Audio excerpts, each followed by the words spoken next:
Olá, aqui vai a resolução do exame de matemática do nono ano de 2014, primeira fase.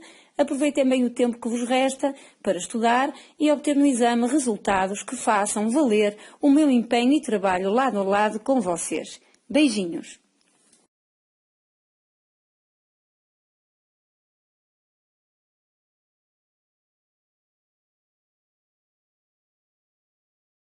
Na questão número 1, apresenta-nos uma tabela com as grandezas x e y que nos dizem que são inversamente proporcionais. Ora, sabendo disso, então a constante de proporcionalidade k obtém-se multiplicando x por y. A constante de proporcionalidade inversa é o produto das coordenadas x e y. Portanto, porquê? Relembramos.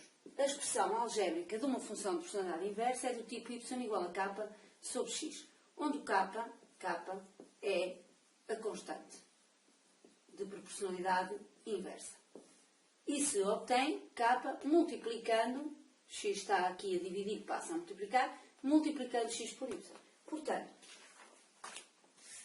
utilizando os dados da tabela, temos então que a constante k é igual a 15 vezes 20. 15 vezes 20. Estamos a falar do ponto que nos é fornecido na tabela 15, 20. Não é? De coordenadas x, y, 15, 20. Portanto, a constante da proporcionalidade inversa é 15 vezes 20, o que dá 300. Quer isto dizer, então, que a constante de proporcionalidade é 300. Ora, pretendemos calcular o valor de A na tabela. O valor de A, o valor da coordenada y de um outro ponto cuja abscissa x é 12. Como 12 vezes esse valor A terá que dar 300, porque é a constante de proporcionalidade, x vezes y igual a constante, então é porque esse valor da coordenada y é igual a 300 a dividir por 12. O 12 está a multiplicar, passa a dividir. O que quer dizer que vamos obter, então, o resultado de A igual a 25. E a resposta é esta. Poderíamos, no entanto, em vez de utilizar este método, ter substituído apenas ali a coordenada x por 12. Então, aqui na expressão algébrica, ou ficaríamos com y, coordenada y, que no nosso caso é A, igual a k, que é a constante, k, constante de proporcionalidade 300, sobre a coordenada x, que é 12 na tabela. 12 na nossa tabela, que dava automaticamente os 25. É a mesmíssima coisa. Tanto faz por um método como por outro. A resposta é que o valor de A é 25.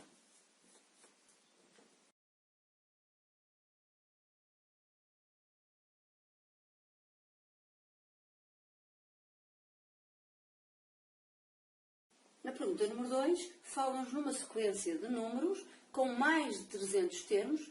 Cada termo, com exceção do primeiro, obtém-se adicionando 3 ao termo anterior. E o quinto termo da sequência informa-nos que é 14.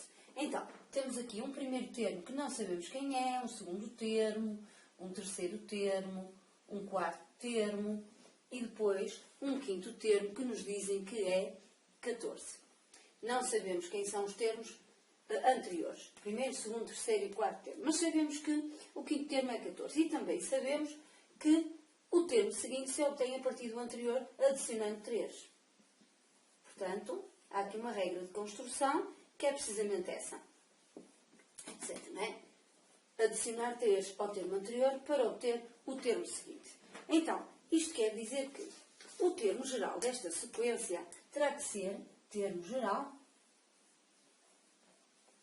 algo do tipo 3n, porque é de 3 em 3, não é? Adicionamos sempre 3 ao termo anterior para obter o termo seguinte, mais qualquer coisa.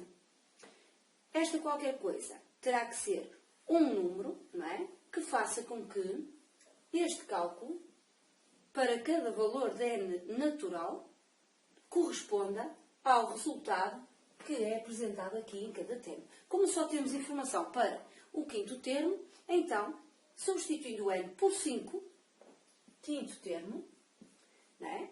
Será igual a 3 vezes 5, 3 vezes n mais qualquer coisa, 3 vezes 5, uma vez que o n é 5, porque a ordem do termo é 5 no quinto termo, mais qualquer coisa que terá que dar os 14. Ora, 3 vezes 5 são 15. Portanto, não é mais, é menos. No nosso caso, é menos qualquer coisa.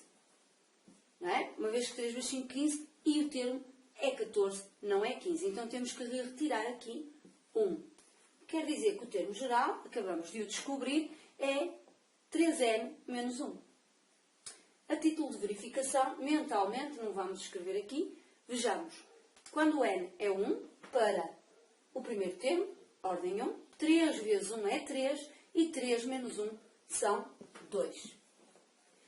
Para o segundo termo, o n é 2, 3 vezes 2 são 6, menos 1 são 5, quer dizer que o segundo termo é 5.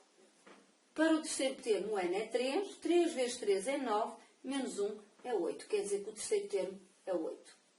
Para o quarto termo, o n é 4, 3 vezes 4 é 12, 12 menos 1 são 11.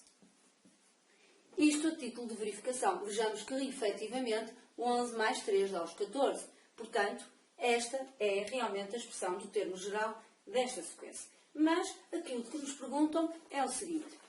Qual dos seguintes números não é termo da sequência? Nas opções A, B, C e D. Portanto, será aquela que não verificar este termo geral para um determinado n número natural. Vejamos então. A opção A. Na opção A, teríamos de ter 3n menos 1 igual a 8. Quer dizer que existe aqui um n número natural para o qual esta expressão de termo geral dá o resultado 8. Efetivamente, existe. Já vimos até que isso acontece no terceiro termo. Vamos verificar através da resolução desta equação. Ficamos então com 3n igual a 8 mais 1, troca o sinal, o que dá 3n igual a 9, ou seja, n igual a 9 sobre 3, o 3 passa a dividir. Ora, 9 a dividir por 3 são 3, quer dizer que n é igual a 3. Evidente que sim, não é? Já vimos anteriormente que é no terceiro termo, ordem 3, ordem n, 3, cá está, que o termo é 8, precisamente. Portanto, não é esta a opção correta. Uma vez que nos perguntam qual dos seguintes números não é termo da sequência. Este é. Portanto, esta não é a opção correta. Vejamos agora a opção B. Na opção B, apresentam-nos o número 80.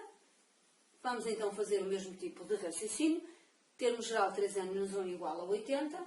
E vamos resolver esta equação para descobrir se é possível ou não que exista aqui um número natural n, de tal maneira que o termo da sequência sai aqui 80. Portanto, 3n igual a 80, mais 1 que troca o sinal, 3n igual a 81. Se resolvermos isto, passando o 3 a dividir, 81 sobre 3, ora 81 sobre 3 é 27, portanto, isso quer dizer que existe um termo, é o termo de ordem 27, onde n é igual a 27, ordem 27. Se chegássemos por aqui o primeiro, segundo, terceiro, quarto, quinto, sexto, etc., até a ordem 27, nesse termo de ordem 27, efetivamente, o seu valor é 80. Portanto, o termo de ordem 27 é 80. Quer dizer que também não é a opção B. Fazendo agora os cálculos para a opção C, temos então o número 88. Vejamos então se existe uma ordem n para a qual o resultado deste termo geral é 88, ou seja, se existe nesta sucessão ou nesta sequência o termo 88. 3n igual a 88 mais 1 que troca o sinal, equivalente. 3n igual a 89, equivalente. N igual a 89, o 3 está a multiplicar, passa a dividir. Se dividirmos 89 por 3, vamos obter o número 29,6, etc. O que quer dizer que não temos um número inteiro. Logo, não é um número natural. Mas n terá que ser um número natural, porque n é a ordem do termo. Isso não aconteceu. Então, quer dizer que este 88, efetivamente, não é um termo da sequência. Então, a resposta correta é a opção C. Na opção C, o número 88 não é termo da sequência. Se fizéssemos cálculos para a opção D, verificávamos que aqui no resultado obtínhamos n igual a 267, portanto, a opção D, o número 800 é um termo da sequência e é o termo de ordem 267, se resolvêssemos pelo mesmo raciocínio.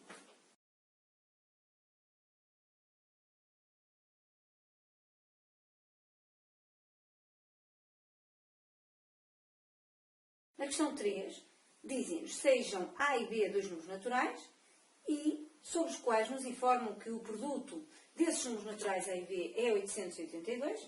Então quer dizer que A vezes B, o produto desses números, é 882. E o máximo divisor comum desses números A e B dizem-nos que é 7. Ora, tendo em conta estas informações que nos são dadas, há que então escolher a opção correta relativamente a esses números A e B. Será que é a opção A? Vejamos. Na opção A temos então os números 7 e 119. Ora, 7 vezes 119 são 833. Portanto, só por esta primeira observação, vemos logo que não pode ser a opção A. Uma vez que o produto dos números dizem-nos que tem que ser 882, correto? Relativamente à opção B, verifiquemos se o produto é efetivamente 882. Os números fornecidos são o 14 e o 63, e efetivamente o produto destes números é 882. Portanto, está verificada esta primeira condição do produto desses números ser 882. Vejamos agora então se o máximo divisor comum para estes dois números, 14 e 63, é efetivamente 7. Para isso, temos que decompor em fatores primos o 14 e o 63. Fazendo essa decomposição, vamos obter o seguinte. Ora, 14 a dividir por 2, número primo, dá 7. 7 a dividir por 7, número primo, é 1. Quer dizer que a decomposição do 14 é 2 vezes 7. 14 é igual a 2 vezes 7. Decompondo o número 63, 63 a dividir por 3, 3 número primo, obtemos 21. A dividir por 3, 7. Dividir por 7, número primo, obtemos 1.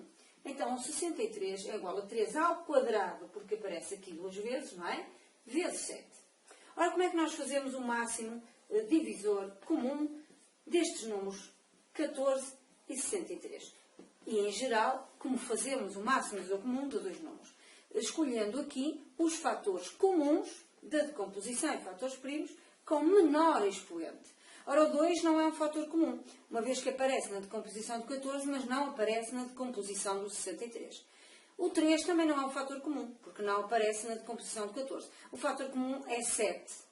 E o menor expoente é 1, porque não há outro expoente aqui a escolher. Portanto, o máximo divisor comum destes dois números, efetivamente, é 7. O que quer dizer que já encontramos a opção correta, é a opção B. Realmente, na opção B, temos dois números, 14 e 63, que satisfazem as duas condições iniciais. O produto desses números é 882, como é pedido, e o máximo divisor comum desses dois números é 7.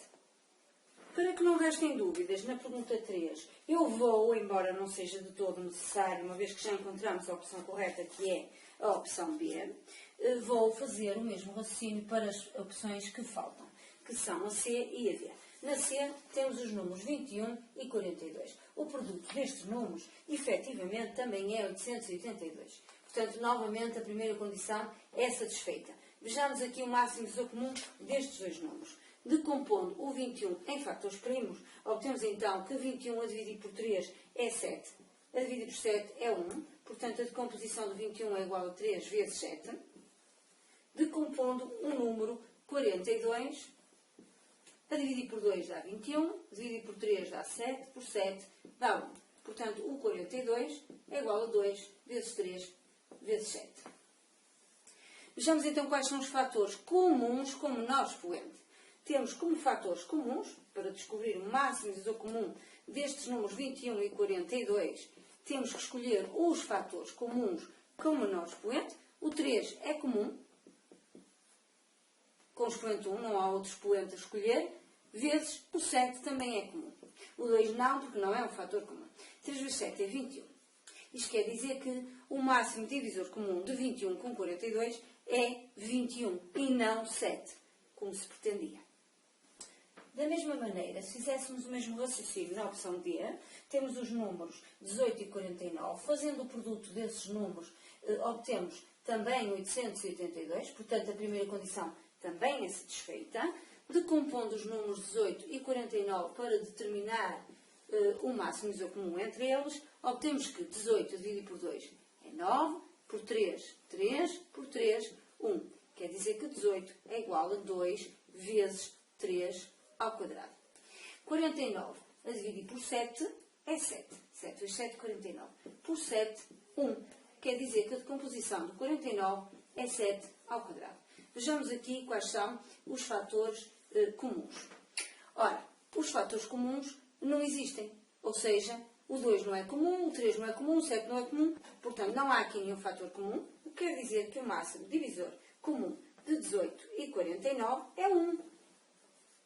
O máximo divisor comum, portanto, divisor que é ao mesmo tempo divisor de 18 e de 49, não estando aqui na decomposição, é porque é 1. Não é? Ou seja, os números são primos entre si. Portanto, não é 7 como se pedia. Portanto, esta opção também não servia.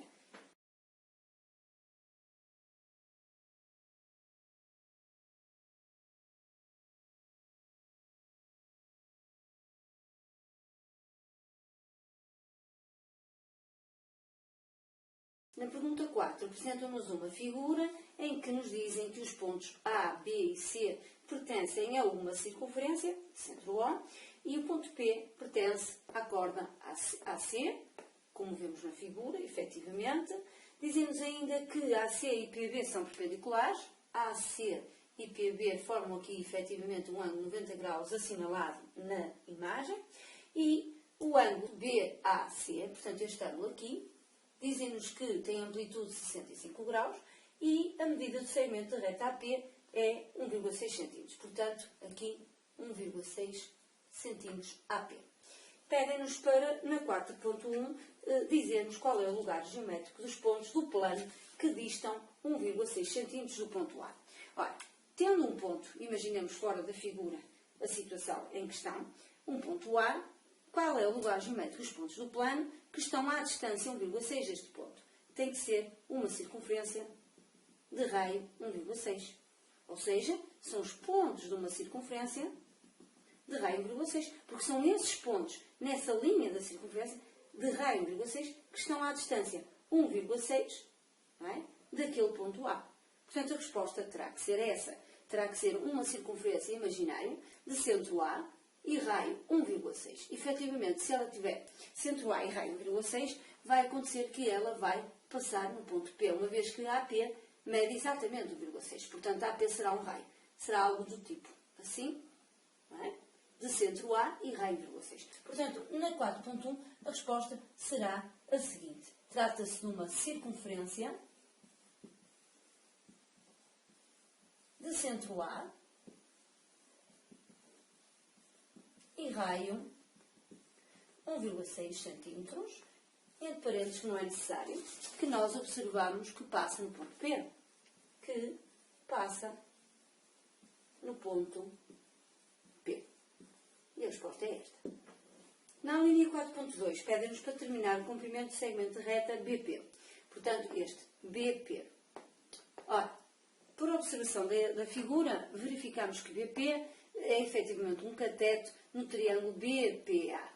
Uma vez que este triângulo BPA, não é? É um triângulo retângulo ali em P, segundo informações na questão, em que um dos catetos AP nos dizem que mede 1,6 cm e este ângulo aqui agudo mede 65 graus. Portanto, para determinar este cateto BP, não podemos usar o teorema de Pitágoras, pois só temos a medida de um cateto AP. Teremos que usar a trigonometria, pois no triângulo retângulo, quando temos um ângulo agudo e um lado, seja ele cateto ou hipotenusa, ou uma medida de um lado qualquer, é possível determinar qualquer outro lado. Vejamos então qual é a razão trigonométrica que vamos utilizar aqui para descobrir BP. Revisão. Ora, o seno de um ângulo agudo num triângulo retângulo é igual ao cateto oposto sobre a hipotenusa. O cosseno de um ângulo agudo alfa qualquer num triângulo retângulo é igual ao cateto adjacente sobre a hipotenusa. E a tangente de um ângulo agudo num triângulo retângulo é igual ao cateto oposto sobre o cateto adjacente. não é? São as 3 razões trigonométricas que temos que conhecer e escolher entre elas a adequada à nossa situação. Ora, vejamos, o ângulo agudo que nos é fornecido é o ângulo em A de 65 graus. Portanto, o que é que nós queremos descobrir? O oposto, que é BP, chamemos-lhe X. Portanto, queremos aqui descobrir o cateto oposto. E o que é que nos é dado? O cateto adjacente. Portanto, 1,6 é o cateto adjacente, uma vez que AB é a hipotenusa que está em frente ao ângulo reto. Portanto, em relação à hipotenusa, nem ninguém nos pede, nem ninguém nos dá aqui, AB. Portanto, não quero razões trigonométricas onde entre a hipotenusa. Certo? Portanto, vou usar a tangente. Porque quero descobrir o cateto oposto do ângulo 65, o cateto oposto, e tenho como informação na questão o cateto adjacente, que é 1,6. Então, utilizando esta razão trigonométrica, fica então que a tangente de 65 graus é igual. A tangente do ângulo alfa em questão, que aqui é 65 graus, é igual ao cateto oposto, que é x, que é o BP que queremos determinar, sobre o cateto adjacente, que é 1,6. Vamos então resolver esta equação. 1,6 está a dividir, passando para o outro membro a multiplicar, obtemos então 1,6 vezes tangente de 65 graus igual a x. Colocando na calculadora esta expressão, 1,6 vezes tangente de 65 graus, obtemos imediatamente o que pretendemos, que é o valor de x, que é precisamente o BP. Portanto, introduzindo esta expressão na calculadora, vamos obter o seguinte resultado. 1,6 vezes tangente de 65 graus vai dar 3,431, etc. 2, etc. Arredondando aquilo que é pedido, pedem-nos na pergunta para arredondar às décimas e fica 3,4, porque o 3 não aumenta ao 4. 3,4 centímetros. E a resposta é esta. 3,4 centímetros é a medida BP. Portanto, resposta BP, medida do segmento BP, é aproximadamente os 3,4 centímetros. Na linha 4.3, pede-nos para determinar a amplitude em graus do ângulo BOC. Portanto, BOC é este ângulo aqui ao centro. Não é? Este ângulo. Qual é a sua amplitude? É muito simples. Uma vez que BAC é um ângulo cuja amplitude nos dizem ser 65 graus e é inscrito. Este ângulo aqui é um ângulo inscrito. Inscrito porquê? Porque tem o seu vértice A sobre a linha da circunferência. E nós sabemos que qualquer ângulo inscrito numa circunferência tem amplitude igual a metade do seu arco correspondente. Ora, quem é o arco correspondente a este ângulo? Vejamos. Isto aqui vai dar a B, vai dar a C, portanto o arco correspondente é o arco BC. Quer dizer que este arco BC, arco BC, tem amplitude o dobro do ângulo inscrito correspondente. 2 vezes 65 graus, que é 130 graus. Então este arco tem amplitude de 130 graus. Certo? Ora, BC é também um arco correspondente ao ângulo ao centro BOC. Portanto, este ângulo que pretendemos determinar, BOC, é um ângulo ao centro, tem o vértice no centro da circunferência e o seu arco correspondente também é BC, que vimos ser 130 graus. Sabemos que qualquer ângulo ao centro tem a mesma amplitude do seu arco correspondente. Portanto, este ângulo ao centro tem a amplitude de 130 graus. Então, BOC, a amplitude do ângulo BOC, que pretendemos calcular, é 130 graus. E esta é a resposta.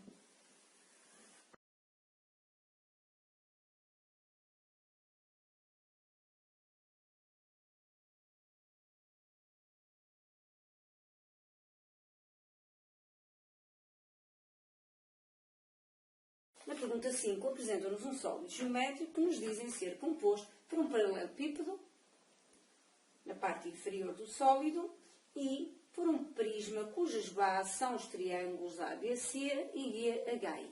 Vejamos, ABC, portanto este triângulo, e lá atrás GHI.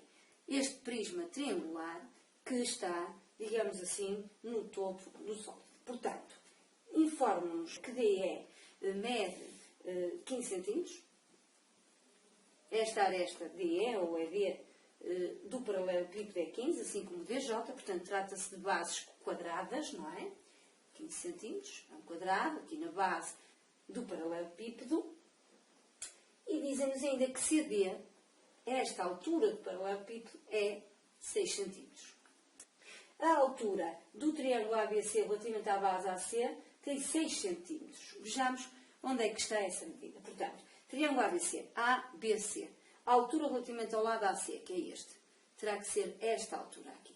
Estamos a falar da altura deste triângulo ABC relativamente a esta base AC. Portanto, é uma altura aqui dentro do triângulo, aqui, formar 90 graus, efetivamente, que nos dizem que esta altura, então, tem também 6 cm de comprimento. Portanto, na linha 5.1, é-nos pedido para calcular o volume total do sólido em centímetros cúbicos.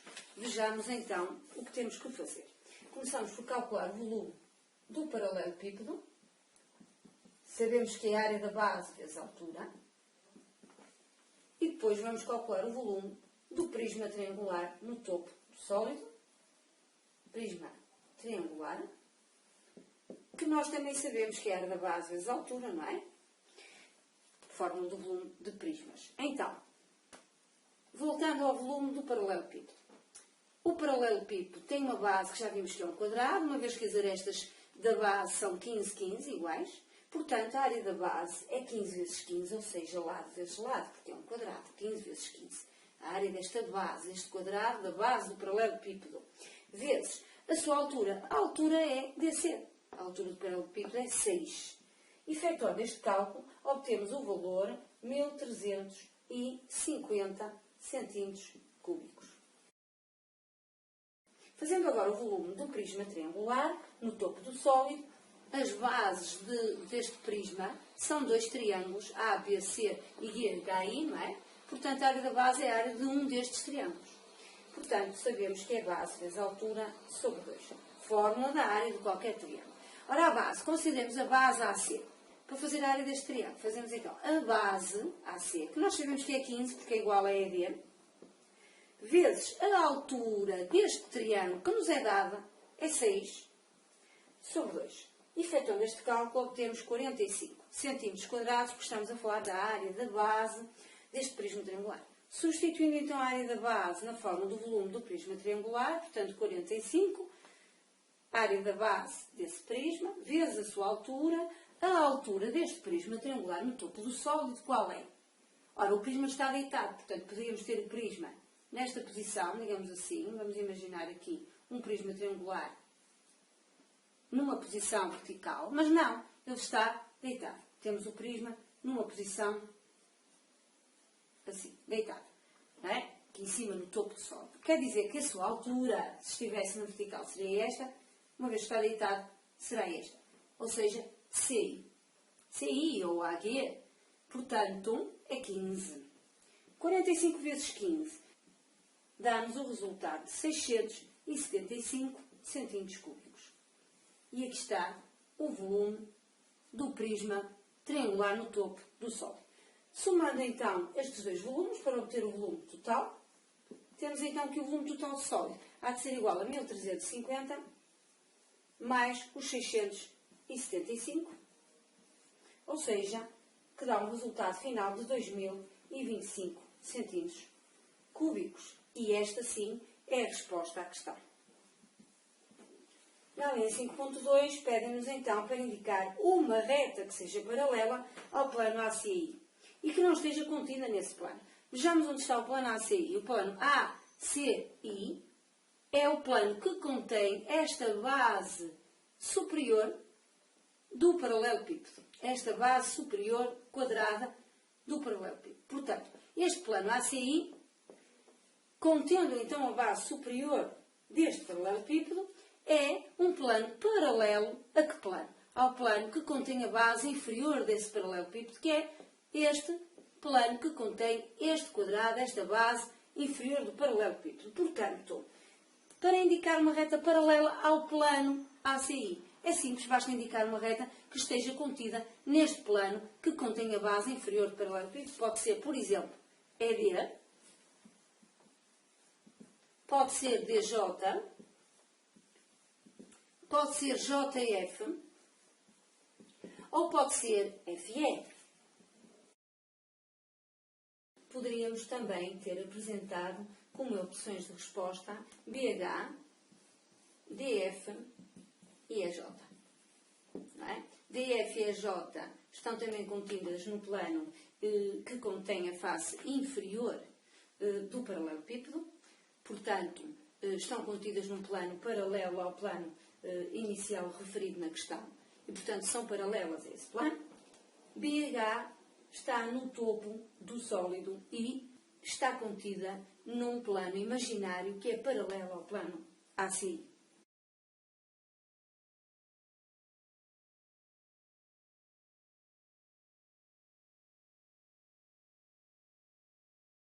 Na pergunta 6, temos um gráfico que nos apresenta a distribuição das cores dos olhos dos alunos de uma certa turma. Por análise do gráfico, vemos que há 10 alunos com olhos castanhos, 5 com olhos azuis e 7 com olhos verdes, o que dá um total de 10 mais 5 mais 7, 22 alunos. Perguntam-nos qual é a probabilidade de, escolhendo um aluno, não é, ao acaso da turma, ele ter olhos azuis. Portanto, olhos azuis temos 5, quer dizer que temos 5 casos favoráveis, num total de 22. 10 mais 5 mais 7, o total de alunos. Porque o número total de alunos é 10 mais 5 mais 7, claro, 22 por análise do gráfico. Portanto, são 5 em 22.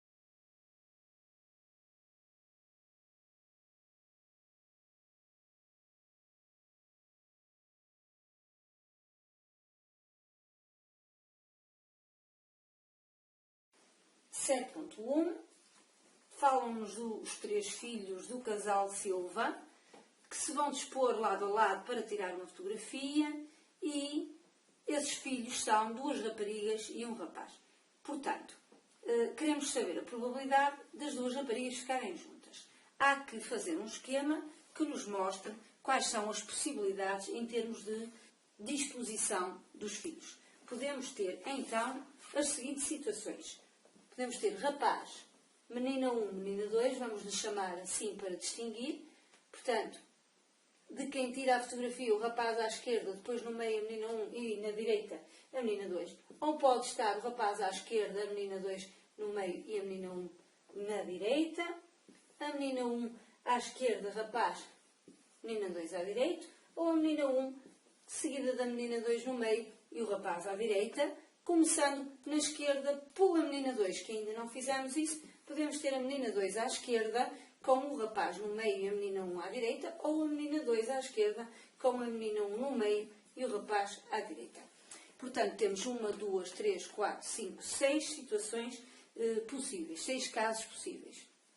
Portanto, quando nos perguntam qual é a probabilidade de ficarem 2 raparigas juntas, 2 meninas, não é? 2 raparigas, estamos a falar desta situação, em que temos menina 1 e menina 2, aqui também. Aqui não, que estão separadas pelo rapaz, ficou no meio. Aqui sim. Aqui também não, que estão separadas pelo rapaz que está no meio. Mas aqui, na última situação, temos as meninas juntas. Portanto, temos 4 situações em que as meninas estão juntas como pretendemos. 4 casos favoráveis, num total de 6. Simplificando esta fração por 2, vamos obter 2 terços. Portanto, a resposta é 2 terços. Quer isto dizer que a opção a escolher é a opção C. Na linha 7.2, vamos agora resolver um problema que nos fala da média das idades dos 3 filhos deste casal Silva. Sabemos as idades das raparigas, que são gêmeas e têm 15 anos. Não sabemos a idade do rapaz, mas sabemos que a média das idades dos 3 filhos é 14. E queremos precisamente saber a idade do rapaz. Vejamos então a fórmula da média que nos diz. Somando as 3 idades dos 3 filhos do casal Silva e dividindo por 3, porque são 3 filhos, dizemos então que a média é 14. Ora, uma das raparigas tem 15, a outra também, que é gêmea, e o rapaz não sabemos. Vamos chamar aqui X a idade do rapaz que pretendemos calcular. Sabemos que 15 mais 15 mais a idade do rapaz, dividido por 3 é 14. Ou seja, simplificando este cálculo, temos aqui que 30 mais X sobre 3 é 14. Bem, o que aqui temos é aqui uma equação em que incógnita é x, ou seja, é a idade do rapaz. Portanto, há apenas que resolvê-la e determinar essa idade do rapaz. O 3 está aqui a dividir, passa a multiplicar.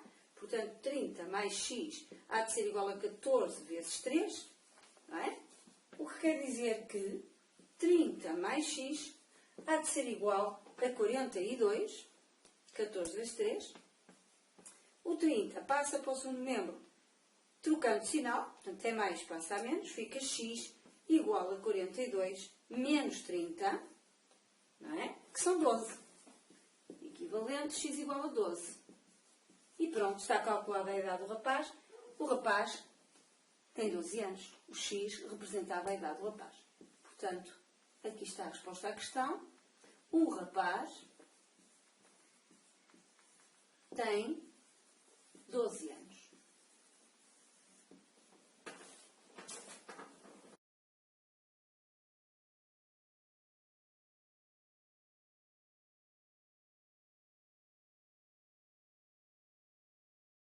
Perguntam-nos qual dos seguintes conjuntos é igual ao conjunto dado, que é a reunião dos intervalos de 0 a 3 e 2 a 5 aberto, ambos abertos, nos dois extremos, e queremos então saber qual é a reunião destes dois intervalos. Vamos fazer um esquema, uma representação geométrica na reta numérica.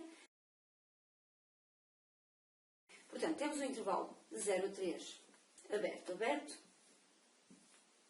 e um intervalo de 2 a 5 também aberto, aberto.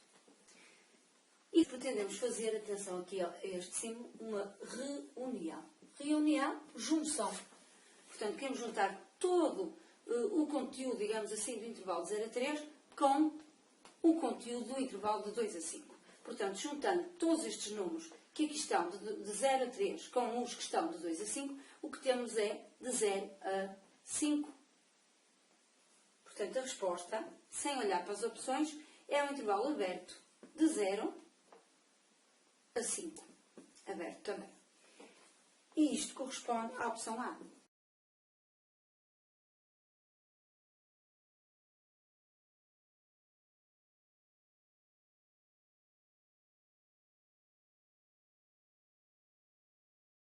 Na questão 9, dão-nos o número 1/8 e pretendem que o escrevamos na forma de potência de base 2.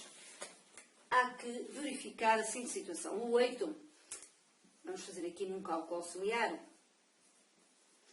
o número 8 é possível escrevê-lo com base 2, uma vez que 2 ao cubo é 8, não é? 2 vezes 2 vezes 2, ou seja, 2 ao cubo, não é? É realmente 8. 2 vezes 2, 4, 4 vezes 2, 8. Portanto, podemos começar por escrever, podemos e devemos começar por escrever este 8 com base 2, da forma de potência de base 2. Portanto, isto fica 1 sobre 2 elevado a 3.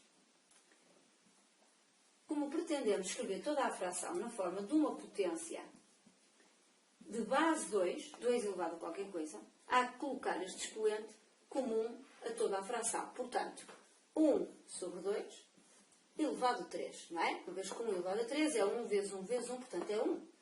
E 2 ao cubo é o que lá estava, 2 ao cubo. Quer isto dizer então que vamos aplicar aqui a regra que nos diz que invertendo a base da potência e trocando o sinal ao expoente, obtemos o mesmo resultado. Então, se fizermos aqui uma inversão, ficamos com 2. O inverso de 1/2 é 2 sobre 1, ou seja, 2. Trocando o sinal ao expoente, ficamos com menos 3. E porquê a aplicação desta regra? Porque nós pretendemos apresentar o resultado com base 2. Ora, cá está ele. Portanto, a resposta é esta. A resposta é 2 elevado a menos 3. Potência de base 2.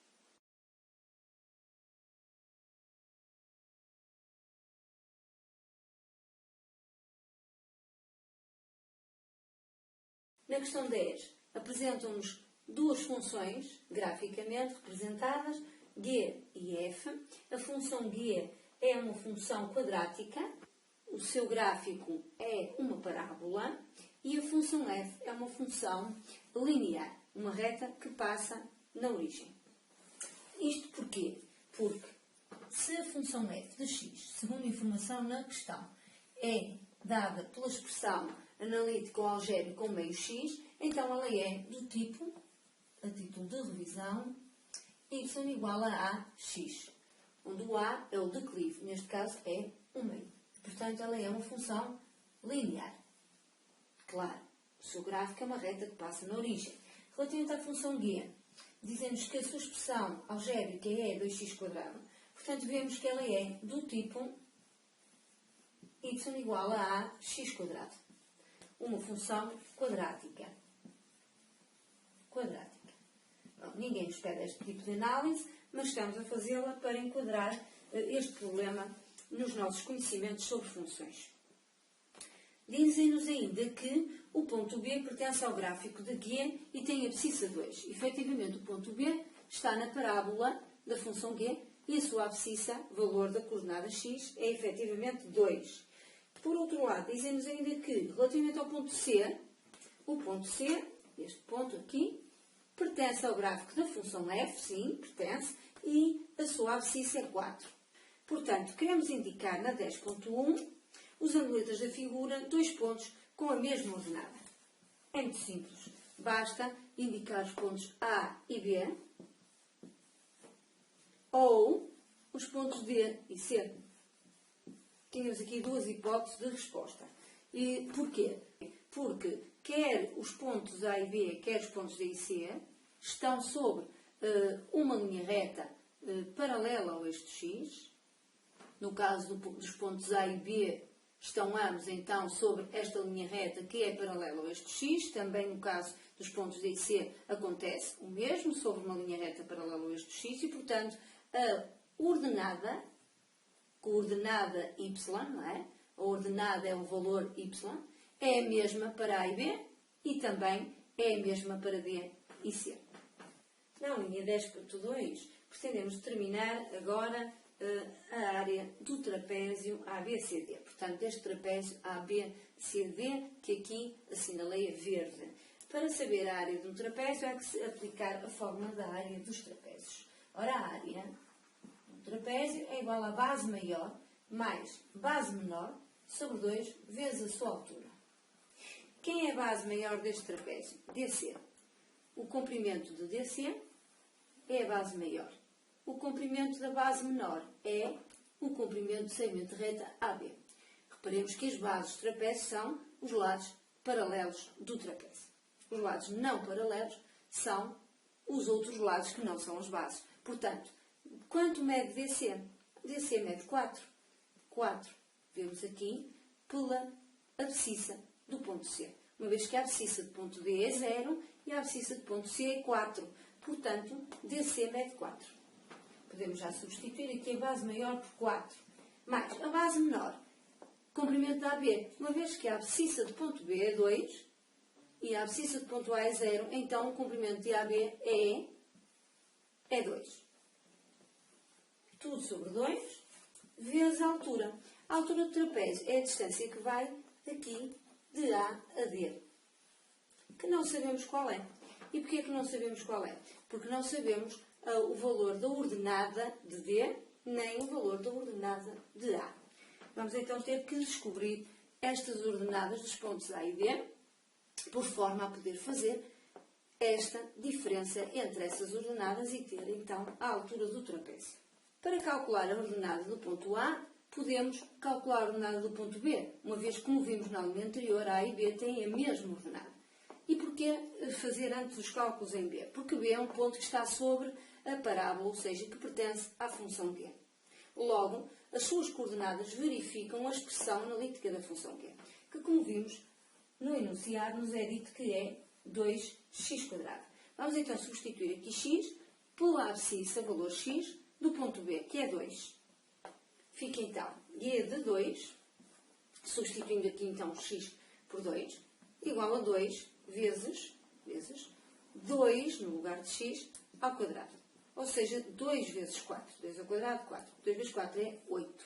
Isto quer dizer o quê? Quer dizer que o ponto B é o ponto de coordenadas 2, abscissa 2, e a ordenada 8.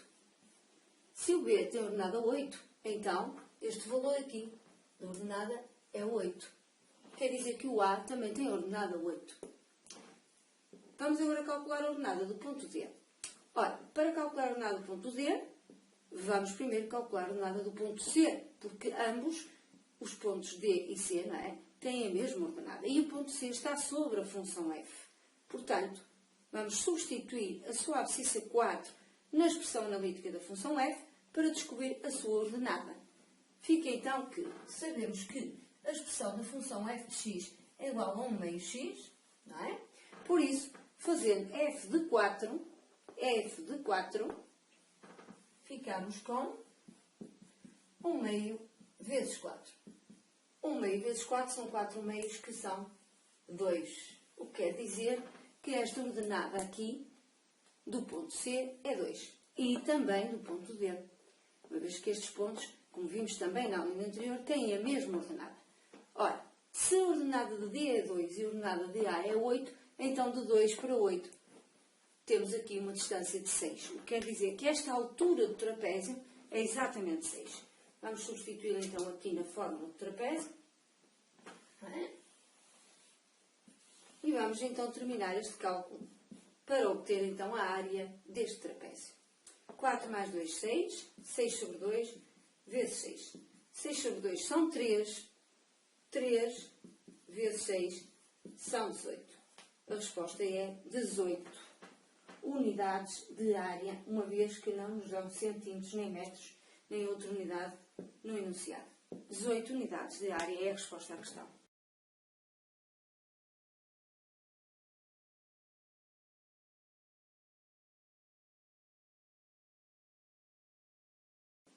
Na questão 11 temos aqui um quadrado maior e um quadrado menor. O quadrado maior tem lado OA, que é representado por esta letra A minúscula, e o quadrado menor não apresenta aqui uma representação da medida do comprimento do seu lado. Mas sabemos que este cantinho aqui, de B a A, esta distância do segmento de reta BA, é 3. O que quer dizer que esta distância de OB é igual a A menos 3. Portanto, a distância de O a A menos a distância de BA vai dar OB.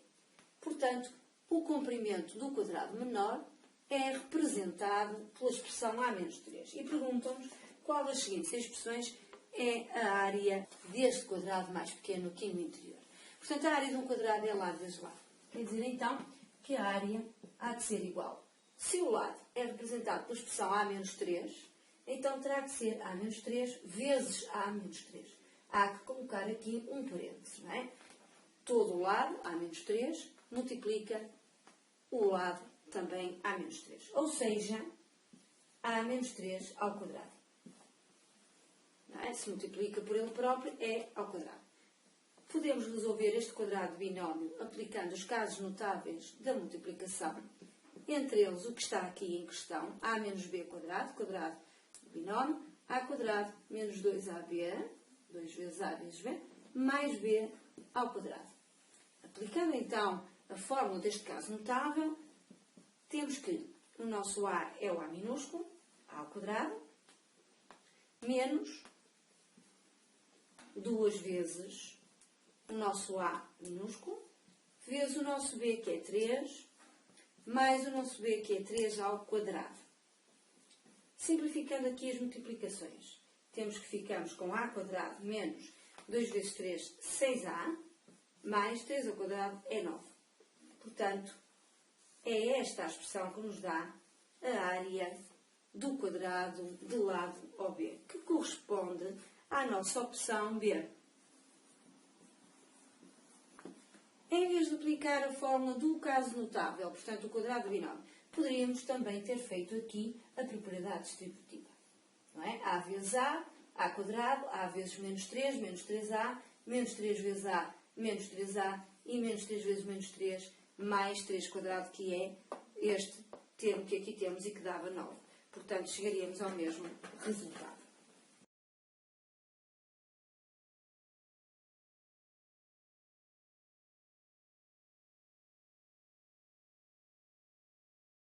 A questão 12, temos uma equação do segundo grau para resolver.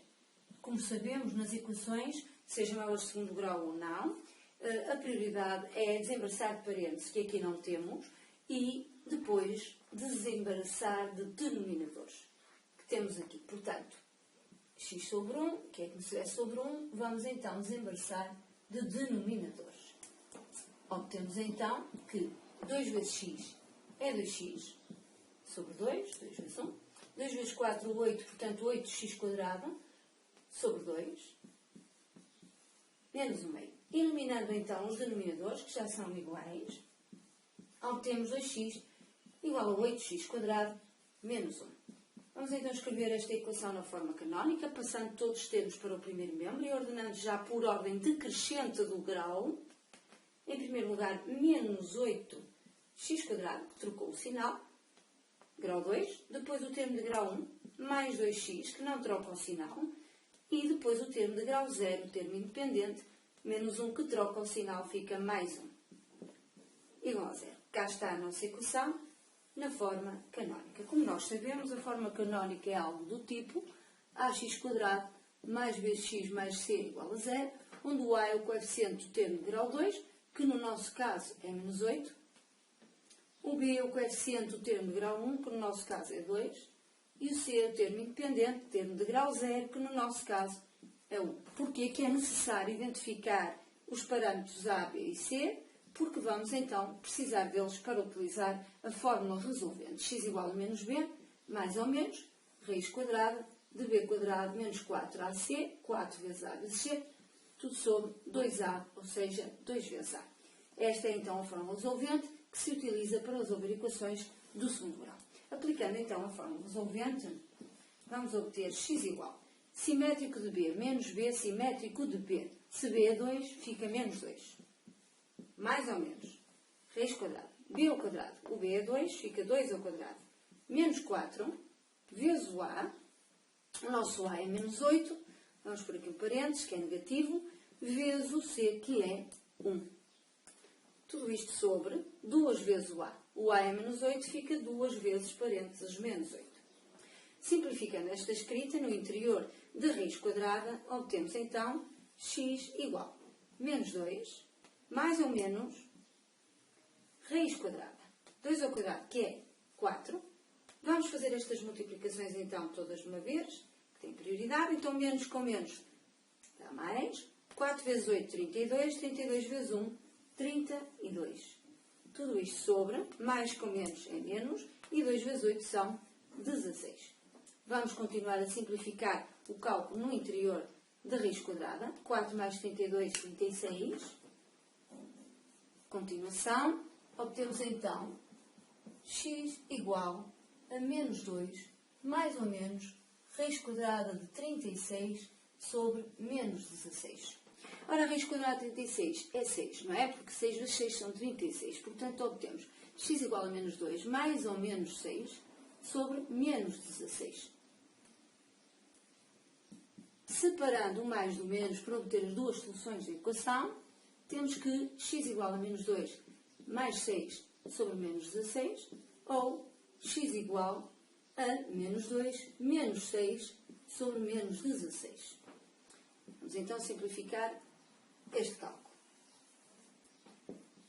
Ora, menos 2 com 6 são 4. 4 sobre menos 16.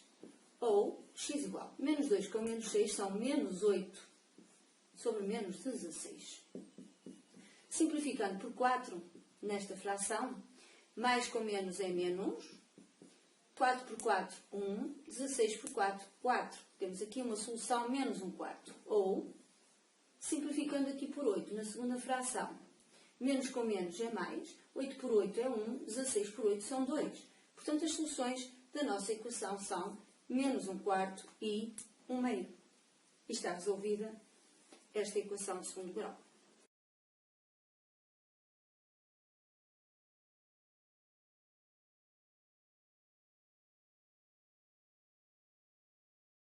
Nesta questão 13, pedem-nos então para resolver esta inequação. Como sabemos, as prioridades, quer na resolução de inequações, quer na resolução de equações, são desembaraçar de parentes e a seguir desembaraçar de denominadores. Vamos então primeiro desembaraçar aqui de parentes. 1/3 vezes 1, temos aqui uma multiplicação, portanto, propriedade distributiva, e 1/3 vezes menos 2x. Como nós sabemos, é como se tivéssemos um 1 no denominador deste 1 e um 1 no denominador de menos 2x.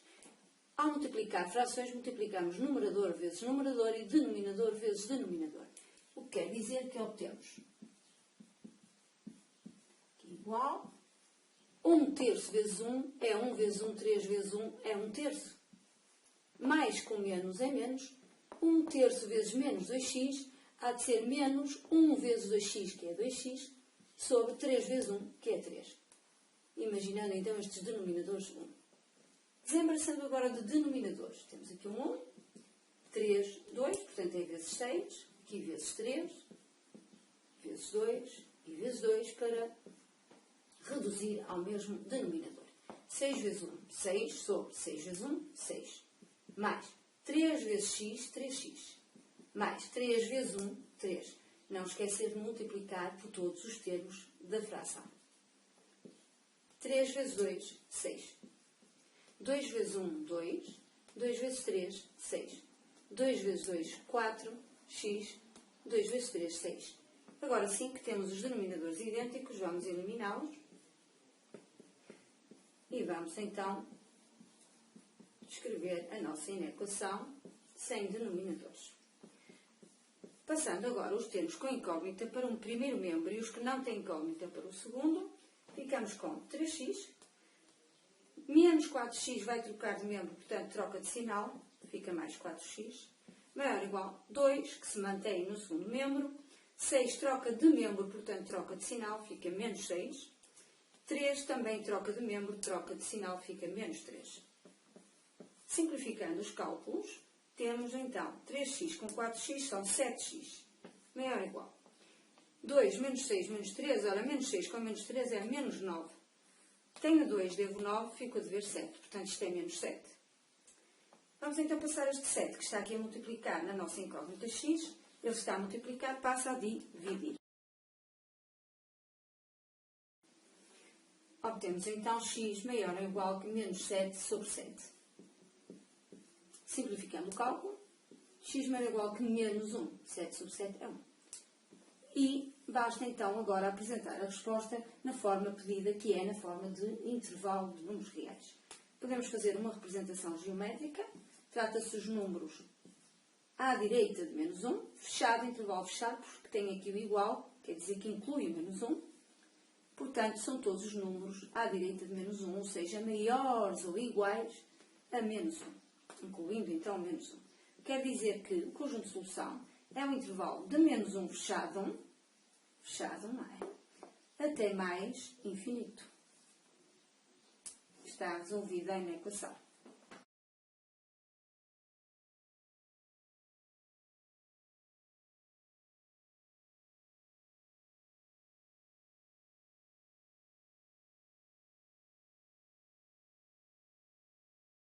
Na pergunta 14, temos dois triângulos, um triângulo maior ABC e um triângulo menor ABE no seu interior.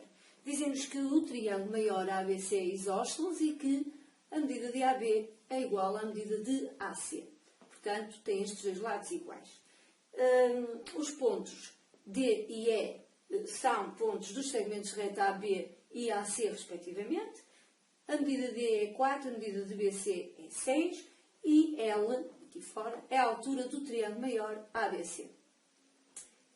Afirmam ainda, nas informações da questão, que os dois triângulos ABC, triângulo maior, e ADE são semelhantes.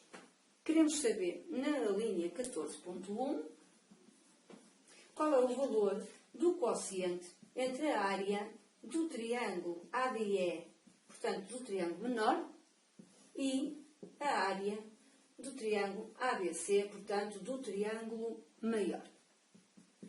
Para saber o quociente entre as áreas, não vamos calcular a área de cada um destes triângulos, porque a área de um triângulo é dada pela expressão base vezes a altura sobre 2 e para isso teríamos de ter medidas suficientes, a base e a altura de cada um destes triângulos. E não temos, porque no triângulo ADE temos apenas o quadro, consideramos então a base, não temos a altura deste triângulo menor. No triângulo maior, ABC, também temos aqui, consideramos BC uma base, 6, mas não temos também a altura, que nos dizem que está representada pela letra L. Portanto, por este caminho, não chegamos lá. Não é? Temos que seguir outra estratégia. A estratégia que vamos seguir tem a ver com a semelhança destes triângulos. Uma vez que nos afirmam que o triângulo ABC e o triângulo ADE menor são semelhantes. Se são semelhantes, há uma razão de semelhança entre os seus lados correspondentes. Como o 6 é um lado correspondente ao 4, porque ambos se opõem ao ângulo comum, este ângulo é comum aos dois triângulos, não é? O ângulo em A é ao mesmo tempo um ângulo do triângulo ADE e também do triângulo ABC, portanto este ângulo é um ângulo comum, e o 4 no triângulo menor é o lado que se opõe no triângulo menor a esse ângulo comum, assim como o 6 no triângulo maior, ABC, é o lado do triângulo maior que se opõe a esse ângulo comum também. Portanto, este lado 4 é correspondente ao 6. Para determinar a razão de semelhança dos dois triângulos, vamos então dividir, fazer o quociente entre estes lados correspondentes. Agora, como é que vamos fazer isso? 4 sobre 6 ou 6 sobre 4? Ora, aqui está a questão que tem a ver com o que é pedido na linha 14.1. Como nos pedem a razão ou o quociente entre a área do triângulo menor e do triângulo maior, então esta é a opção correta a fazer. Portanto, a razão de semelhança, dividindo o lado do triângulo menor pelo seu lado correspondente no triângulo maior. 4 por 6. Simplificando esta fração por 2, obtemos então 2 terços. Quer dizer que a razão de semelhança é 2 terços. Estes 2 terços são então a razão de semelhança entre os dois triângulos, o triângulo ADE e o triângulo ABC, não é? É uma razão de semelhança de redução. Porquê? Porque estamos a dividir um lado do triângulo menor, 4, por um lado correspondente do triângulo maior. Não é? 2 terços é um valor menor que 1, 0,666 menor que 1. Para responder então à questão, aqui, vamos pôr aqui uma chamada, basta colocar a razão de semelhança ao quadrado. Fazer o quadrado da razão de semelhança. Como nós sabemos, matéria estudada durante o capítulo de semelhança de figuras, não é? A razão entre as áreas de duas figuras semelhantes é igual à razão de semelhança dessas figuras ao quadrado. 2 ao quadrado, 4. 3 ao quadrado é 9. Portanto, a resposta é que o quociente entre a área do triângulo ADE e a área do triângulo ABC é 4 nonos, ou seja, a opção D. Na questão 14.21, pedem-nos para calcular o valor de L, portanto, da altura do triângulo maior, L. E dizem-nos para supor que AB agora tem medida igual a 7 cm. Portanto, há que aplicar aqui o teorema de Pitágoras neste triângulo B, chamamos aqui M, AM, ponto médio de BC, onde há aqui um ângulo reto, uma vez que AM é a altura do triângulo maior L. Se queremos calcular esta altura do triângulo maior L, então concentremos-nos neste triângulo retângulo, por exemplo, aqui da esquerda, que é idêntico ao da direita, uma vez que a altura divide um triângulo isósceles em dois triângulos geometricamente iguais. Temos então neste triângulo ABM, retângulo, a medida da sua hipotenusa, 7, que é AB, em frente ao ângulo reto, e a medida de um cateto, BM, que é metade de 6, é 3. Queremos outro cateto, que é L. É precisamente isso que estamos à procura. Aplicando então o teorema de Pitágoras, temos que o cateto ao quadrado é igual à hipotenusa ao quadrado menos cateto ao quadrado. É? Este cateto L que estamos à procura. L ao quadrado, hipotenusa é 7, menos o cateto 3 ao quadrado. Ou seja, L ao quadrado vai ser igual, 7 ao quadrado, 7 vezes 7, 49, menos 3 ao quadrado, que é 9. Então, L ao quadrado vai ser igual a 40. Equivalente, L igual à raiz quadrada de 40, fazendo a operação inversa do quadrado, que é a raiz quadrada. Este valor é um valor que nos dá uma dízima infinita não periódica e corresponde Não vale a pena calcular na calculadora, uma vez que corresponde à opção C. Raiz de 40. Na linha 14.22, dizem-nos então, seja f o transformado do ponto A por meio de uma translação associada ao vetor BC. Vejamos então o que é que isto quer dizer. Temos aqui um vetor BC, portanto um vetor com ponto de origem B, comprimento 6, não é? Comprimento do segmento reta BC, com sentido da esquerda para a direita, BC. E então dizem-nos que F é o transformado do ponto A por meio de uma translação associada a este vetor. Portanto, temos que imaginar este vetor aplicado no ponto A. Não é? Um vetor aplicado aqui no ponto A, que tem exatamente as mesmas três características do vetor BC, que são direção horizontal, sentido da esquerda para a direita e comprimento igual a 6. Portanto, aqui 6 centímetros. O que é que isto quer dizer? Que aqui estará o ponto F. Não é? Portanto, imaginamos aqui uma paralela a AB, que estará aqui em CF. Considera então uma circunferência de centro no ponto F, uma circunferência de centro em F, que passe no ponto C. Portanto, estamos a imaginar uma circunferência com centro em F que passe em C. Algo deste género, não é? Essa circunferência de centro em F e que passa no ponto C terá que ter o raio igual ao comprimento do segmento de reta FC. Este será o raio da circunferência. Portanto, qual é então o comprimento em centímetros do raio dessa circunferência? O raio é precisamente este comprimento do segmento CF, como acabei de dizer, que sendo paralelo a AB e entre duas paralelas, AF e BC, tem exatamente o mesmo comprimento de AB, que é 7, segundo nos dizem na questão. Admite que AB é 7. Portanto, isto aqui é 7. Quer dizer que este raio desta circunferência, em resposta à questão, é a medida de CF, que é idêntica à medida de AB, não é? E que é, então, os 7 centímetros. Não esqueçamos que, ao aplicar o vetor BC no ponto A, obtemos aqui um paralelogramo, não é? BC paralelo a AF e AB paralelo a CF. Pronto, o Fred está a desejar-vos boa sorte. Boa sorte! São os desejos sinceros do Fred. Bom trabalho no exame.